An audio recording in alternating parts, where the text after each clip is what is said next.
Hello friends, आपका ज़रिए solve paper में स्वागत है।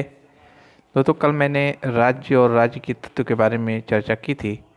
आज मैं राज्य की परिभाषाओं को बताऊंगा। तो इसकी जो इम्पोर्टेंट परिभाषाएं हैं, अलग अलग थिंकर ने जो परिभाषाएं दी हैं, उसको आप लोग अपने माइंड में रखिएगा। उसके कुछ वर्ड्स हैं जो की वर्ड्स आप लोग अपने आप से उसको डेवलप करें कि किस थिंकर के कौन से की वर्ड्स हैं, और उसको अपने माइंड में सेट कर लेंगे तो ऑप्शन को टिक करने में बहुत आसानी होगी। जैसा कि आप लोग स्क्रीन पे देख रहे हैं कि सबसे पहले राज्य शब्द प्रिंस पुस्तक में मैकियावेली ने दिया है। इसको राज्य का पिता माना जाता है। यानी जो राज्य की परिकल्पना है उसको मैकियावेली ने दिया था। मैकियावेली ने अपने पुस्तक प्रिंस में राज्य नाम दिया है। ठीक है, ये चीज़ याद रखिएगा। तो मैकियावेली और इसका राज्य और इसकी पुस्तक, ये तीन फैक्ट इम्पॉर्टेंट है, इसको अपने माइंड में रखिएगा। रोमन विचारक राज्य के लिए सिविटास शब्द का प्रयोग किया है और इसी सिविटास से ही सिविक्स बना है ना। तो जो रोमन विचारक हैं वो राज्य के लिए सिविटास शब्द प्रयोग किए हैं और इसी से ही सिविक्स या नागरिक शास्त्र निकला है।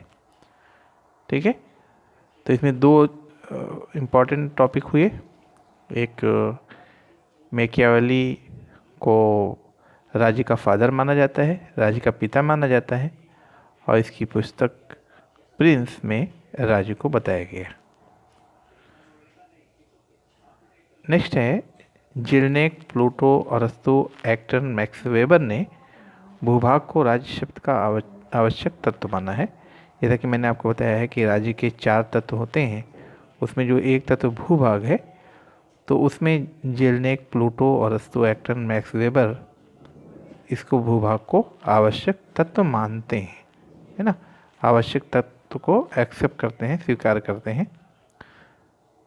नेक्स्ट है लास्की, अरस्तु, सिसरो, बोदा, हॉलैंड, बर्गिस, मैकाइवर, ये सब जो है राज्य के आवश्यक तत्व में भूभाग को मानते हैं, सरकार को मानते हैं और जनसंख्या को मानते हैं, यानी संप्रभुता को नहीं मानते।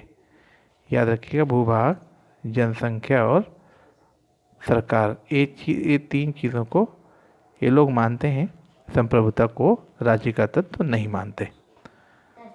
याद रखिएगा, लास्की, अरस्तु, सिसरो, बोदा, हॉलैंड, बर्गिस, मैकाइवर, ये लोग भूभाग को, सरकार को और जनसंख्या को राज्य का आवश्यक तत्व मानते हैं। नेक्स्ट है, मैकियावेली की परिभाषा क्या है राज्य के बारे में, ध्यान से देखिएगा। मैकियावेली के अनुसार राज्य एक ऐसी शक्ति है जो मनुष्य के ऊपर सत्ता प्रयोग करती है। याद रखिएगा, एक ऐसी शक्ति है। मैक्स वेबर के अनुसार राज्य एक ऐसा मानव समुदाय है जो निर्दिष्ट भूभाग में भौतिक बल के विधि सम्मत प्रयोग के एकाधिकार का दावा करता है। तो ये मैक्स वेबर ने डिफाइन किया है राज्य के बारे में। ये सब इम्पोर्टेंट डिफिनीशन है, ये सबको अपने माइंड में रखिएगा। ठीक है,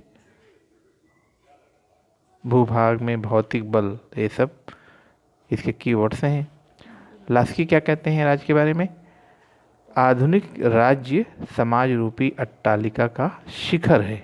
यानी जो समाज का जो अट्टालिका माना जाए, यानी समाज को सबसे ऊपर अगर माना जाए तो उस शिखर को राज्य कहा जाता है। यानी लास्की का कहना है, यानी कि समाज का जो सबसे शिखर रूप है, सबसे अट्टालिका या शिखर रूप है, उसको राज्य कहते हैं। फिल्मोर ने क्या कहा है राज्य के बारे में, इसको देख लेते हैं।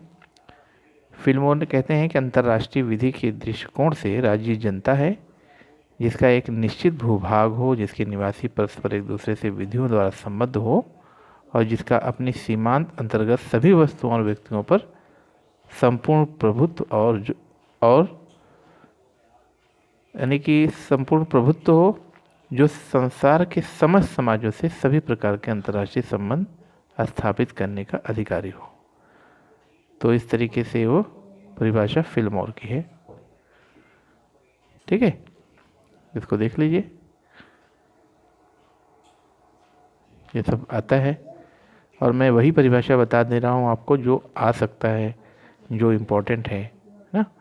अब ब्लंट शैली ने क्या कहा है कि राज्य किसी निश्चित भूमि प्रदेशों के निवासियों का अपना राजनीतिक रूप में एक संगठन है ना।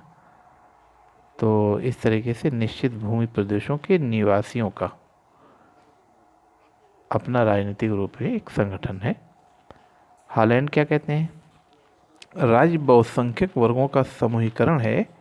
इसमें व्यक्ति एक निश्चित प्रदेश या भूमि का निवासी होता है जिसमें या तो बहुमत का या किसी वर्ग विशेष की इच्छा को विरोधियों के प्रतिकूल होने पर ही मान्यता मिलती है। ठीक है, चूँकि ये राजनीतिक सिद्धांत है और इसमें एक एक वर्ड्स की मीनिंग होती है, इसको ध्यान से समझिएगा। लेकिन अपने माइंड में याद रखिएगा कि ये जो राज्य है वो एक देश ही होता है, इकाई नहीं होती। ठीक है, वुडरो विल्सन के अनुसार विधि के लिए एकता के सूत्र में आबद्ध और निश्चित भूमि प्रदेश में रहने वाली जनता राज्य है। क्लियर, विधि के लिए एकता के सूत्र में आबद्ध, इसका कीवर्ड है। गिलक्राइस्ट के अनुसार जब बहुसंख्यक व्यक्ति जो किसी निश्चित भूभाग में रहते हों एक ऐसे शासन तंत्र के अंतर्गत संगठित हो जाएं, आंतरिक क्षेत्रों में तो संप्रभुता को व्यक्त करने का साधन हो और बाह्य संबंधों में अन्य राष्ट्रों के नियंत्रण से मुक्त हों। यानी गिलक्राइस्ट के अनुसार एक निश्चित भूभाग में रहते हों, है ना, निश्चित भूभाग में रहते हों और ऐसे शासन तंत्र के अंदर संगठित हो जाए, यानी ऐसे सरकार के अंडर में हों कि वो आंतरिक क्षेत्रों में संप्रभु हों, है ना, वो कुछ भी फैसला ले सकते हों, डिसीज़न ले सकते हों और बाह्य संबंधों में यानी विदेशी मामलों में भी वो नियंत्रण से मुक्त हों। बहुत अच्छी बात क्राइस्ट ने कहा है, ये आज के परिप्रेक्ष्य में उन्होंने बताया था। ओपेनहाइमर के अनुसार ये मार्क्स की और ओपेनहाइमर की डिफिनीशन मिलती है लेकिन थोड़ा सा फ़र्क है, ये भी आता है एग्ज़ाम में। ओपेनहाइमर कहते हैं कि राज्य वह है जिसमें समाज वर्गों में विभाजित है ना। ओपेनहाइमर समाज वर्गों में विभाजित बता रहे हैं राज्य के बारे में कि राज्य वह है जिसमें समाज वर्गों में विभाजित है। और मार्क्स कहते हैं कि राज्य शोषण का यंत्र है। लेनिन कहते हैं राज्य एक वर्ग का दूसरे वर्ग पर शासन करने वाला तंत्र है। हर्बर्ट स्पेंसर के अनुसार राज्य एक ऐसी व्यापारिक संस्था है जो व्यक्तियों को परस्पर सुरक्षा का आश्वासन देती है। ये भी आता है एग्जाम में कि एक ऐसी व्यापारिक संस्था है जो व्यक्तियों को परस्पर सुरक्षा का आश्वासन देती है।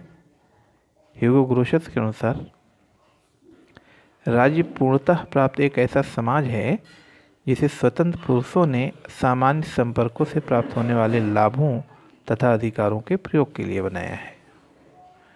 मैकाइवर के अनुसार राज्य एक ऐसा साहचर्य है जो विधि द्वारा शासन तंत्र में क्रियान्वित होता है और जिसे एक निश्चित भूमि प्रदेश में सामाजिक व्यवस्था बनाए रखने का सर्वोच्च अधिकार होता है।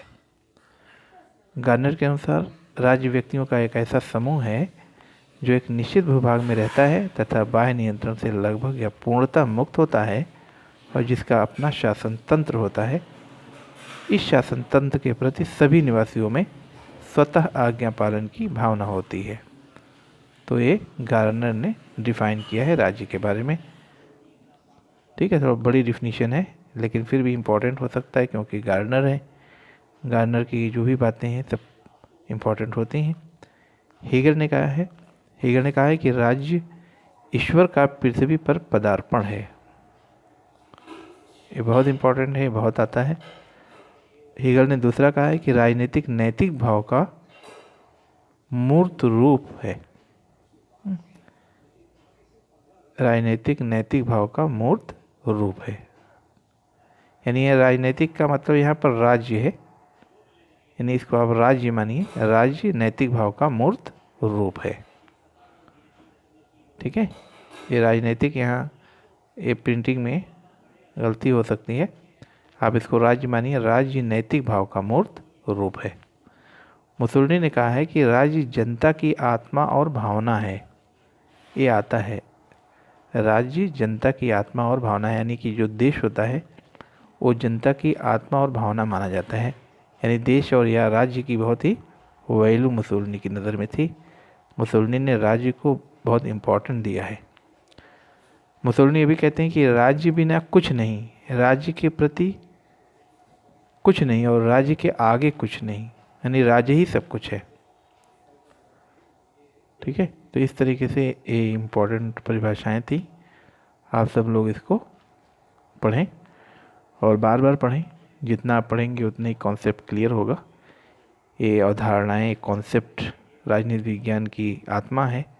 आप सब लोग इसको आत्मसात करें और मेरा टेलीग्राम चैनल को ज्वाइन करें। और टेलीग्राम चैनल में मैं PDF सेंड कर दूंगा। आप लोग चैनल से ज्वाइन होकर के इसको बार बार रिपीट करें। ठीक है, और मेरे चैनल को सब्सक्राइब करें ZA सॉल्व पेपर। अगर आप मेरे टेलीग्राम चैनल को नहीं ज्वाइन कर पा रहे हैं, प्रॉब्लम हो रही है, तो आप टेलीग्राम चैनल में जा कर के ZA सॉल्व पेपर सर्च करेंगे तो मेरे लोगों को आप मैच कर सकते हैं। ZA सॉल्व पेपर में आप ज्वाइन हो सकते हैं। और मेरे चैनल को सब्सक्राइब, लाइक और शेयर करें। और अगर कोई प्रॉब्लम होता है तो आप कमेंट बॉक्स में कमेंट कर सकते हैं। ठीक है, मेरा वीडियो लास्ट तक देखने के लिए आपको बहुत बहुत धन्यवाद। मिलते हैं नेक्स्ट वीडियो में। Okay, thanks.